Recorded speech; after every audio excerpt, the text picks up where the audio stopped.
घटनाक्रम पर आगे देखना होगा किस तरीके से कार्रवाई की जाती है। बहुत शुक्रिया फिलहाल आपका तमाम जानकारियों के लिए। जयपुर से बड़ी खबर मिल रही है, 13 जुलाई को बीजेपी प्रदेश कार्य समिति की बैठक होगी। बैठक में केंद्रीय मंत्री शिवराज सिंह भी शामिल होंगे। बीजेपी प्रदेश कार्य समिति की बैठक को वो संबोधित करेंगे। जेईसीसी में बीजेपी कार्य समिति की बैठक का आयोजन होगा। और खबरों में आगे बढ़ेंगे। प्रदेश में प्रतिभावान गरीब बच्चों के लिए विदेश में शिक्षा के लिए चलाई जा रही विवेकानंद स्कॉलरशिप योजना में घोटाले के आरोप लगे हैं। आरोप है कि अफसर्स ने अपने बच्चों को एडजस्ट करने के लिए विवेकानंद स्कॉलरशिप योजना के नियमों में बदलाव किए। योजना की रैंकिंग में भी हेरफेर किया गया। देखिए खास रिपोर्ट।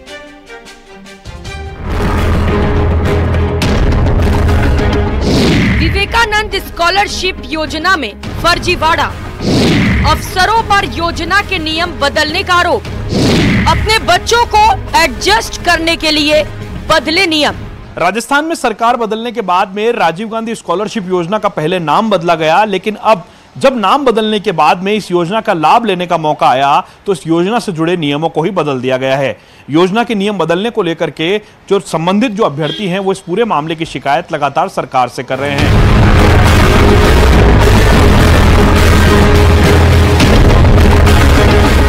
शिक्षा पर सबका समान अधिकार है, लेकिन कई बार शिक्षा का अधिकार घोटाले और फर्जीवाड़े की भेंट चढ़ जाता है।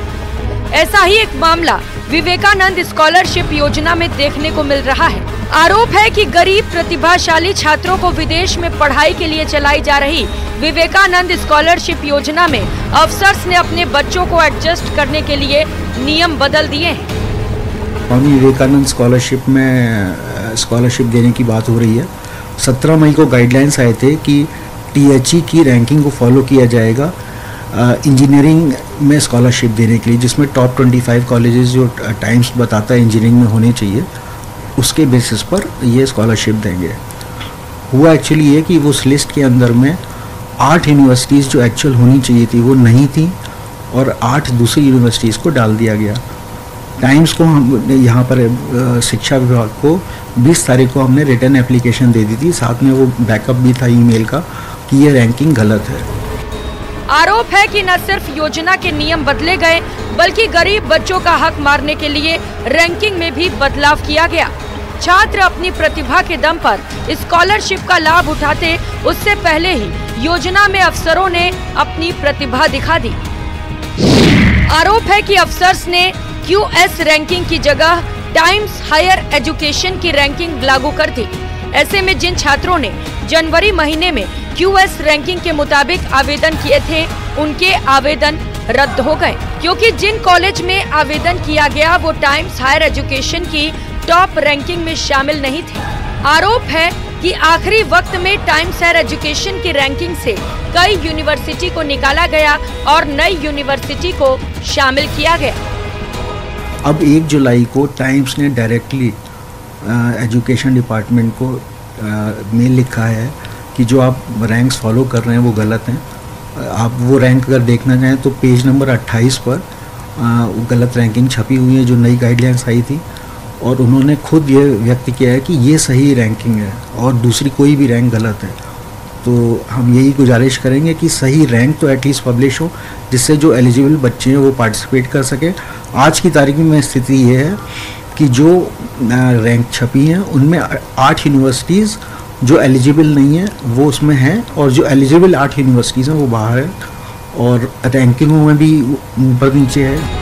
उच्च शिक्षा विभाग पर टॉप 25 इंजीनियरिंग विश्वविद्यालयों की रैंकिंग में हेरफेर करने के आरोप लगे हैं। योजना की नई गाइडलाइन के मुताबिक छात्रवृत्ति के लिए आवेदन करने के लिए टाइम्स हायर एजुकेशन की रैंकिंग के मुताबिक दुनिया के शीर्ष 150 विश्वविद्यालयों में प्रवेश प्राप्त करना होता है। प्रतिभाशाली गरीब बच्चों को विदेश में पढ़ाने की विवेकानंद स्कॉलरशिप योजना में हेरफेर के बाद प्रशासन विभाग सवालों के घेरे में है, लेकिन कैमरे पर कोई भी सफाई देने को तैयार नहीं है।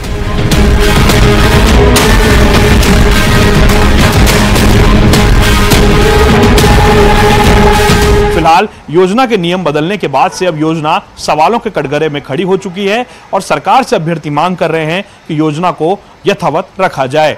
कैमरा पर्सन दिलीप चेची के साथ लवली वधवा, न्यूज़ 18 जयपुर। और अब बात बारिश के साइड इफेक्ट्स की। प्रदेश में मानसून के साथ ही प्रशासन के दावों की पोल भी खुल गई।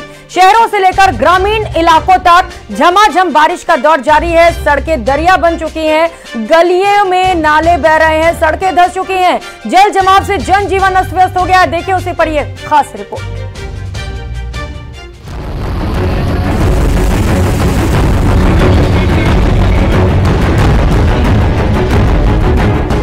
बारिश के बाद की ये तस्वीरें प्रशासन के उन तमाम दावों की पोल खोलने वाली हैं जो बारिश से पहले सभी सिस्टम को ठीक करने का दावा कर रहे थे। मानसून की पहली ही बारिश ने उन तमाम दावों को डुबो दिया। कहीं सड़कें दरिया बन गई तो कहीं सड़कें धंस गई। नालों का पानी दुकानों और घरों में घुस गया। सड़कों पर पानी ऐसे बह रहा है जैसे नदियों ने अपना रुख बदल लिया। सबसे पहली तस्वीरें राजधानी जयपुर की देखी, जहां बारिश के बाद सड़कें धंस गई। ये तस्वीरें मानसरोवर इलाके के पत्रकार कॉलोनी रोड की है, जहां सड़क में गड्ढा हो गया। मानसून की इस बारिश ने राजधानी जयपुर के अंदर व्यवस्थाओं की जो पोल है वो खोल कर रख दी है। राजधानी के अधिकांश हिस्सों के अंदर जो सड़कों का आलम इस तरीके से नजर आ रहा है कि सड़क में गड्ढा है या फिर गड्ढे में सड़क है। कहने को बड़ा अजीब लग रहा होगा, लेकिन हकीकत आप ये जो देख सकते हो कि खुद मुख्यमंत्री भजनलाल शर्मा के विधानसभा क्षेत्र के अंदर सड़कों का जो हाल है वो देखा जा सकता है। जयपुर विकास प्राधिकरण के इंजीनियर जो हैं वो सरकारी विभागों में, सरकारी ऑफिसों में बैठकर अभी तक मूक दर्शक बने हुए हैं। ये तस्वीरें देख सकते हैं पत्रकार कॉलोनी रोड की, जहां पर बीच सड़क के अंदर एक बड़ा सा गड्ढा हो गया।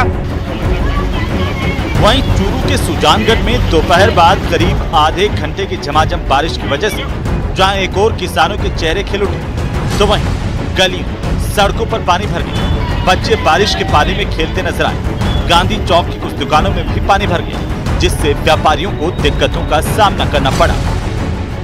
गांधी चौक के अंदर कई वर्षों से, कई टाइम से ये पानी इकट्ठा होता जा रहा है। आज तक भी कोई व्यवस्था नहीं हुई है। हमारे को कम से कम 50 साल हो गए हैं। ये पानी वैसे के वैसे सड़क ऊपर भी कर दी तो बोलते हैं कि पानी चला जाएगा। पानी जाएगा कहाँ से?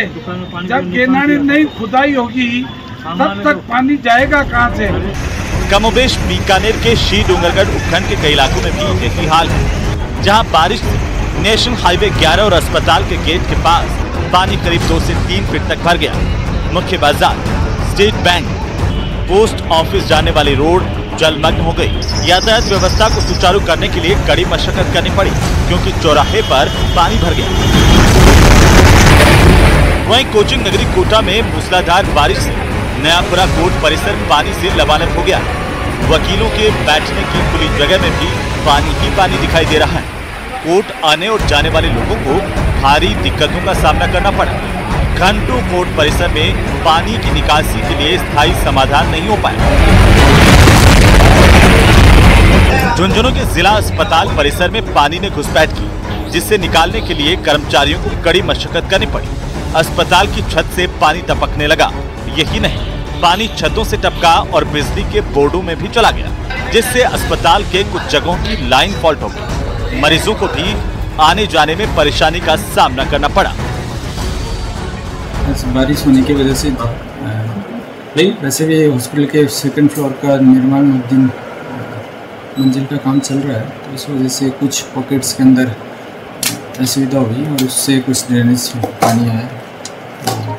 अभी तो तुरंत व्यवस्था नहीं हो पाई, बट कुछ आधी जगह मंजिल पे जिस छत डल गई है और कुछ ऐसी डल जाएगी तो काफ़ी सुधार हो जाएगा। झुंझुनू के पचेरी कला के आंगनबाड़ी केंद्र के बाहर पानी जमा हो गया। लगातार पानी का स्तर बढ़ता गया और जब आंगनबाड़ी केंद्र में घुसने लगा तो वहां पर काम करने वाले लोगों ने ग्रामीणों को फोन कर मदद की गुहार लगाई। मौके पर पहुंचे ग्रामीणों ने दोनों को सुरक्षित बाहर निकाल लिया। मैं बताना चाहूँगा कि ऐसे जितने भी हमारे आंगनबाड़ी सेंटर ब्लॉक में हैं, उनका हमने सर्वे कर लिया था।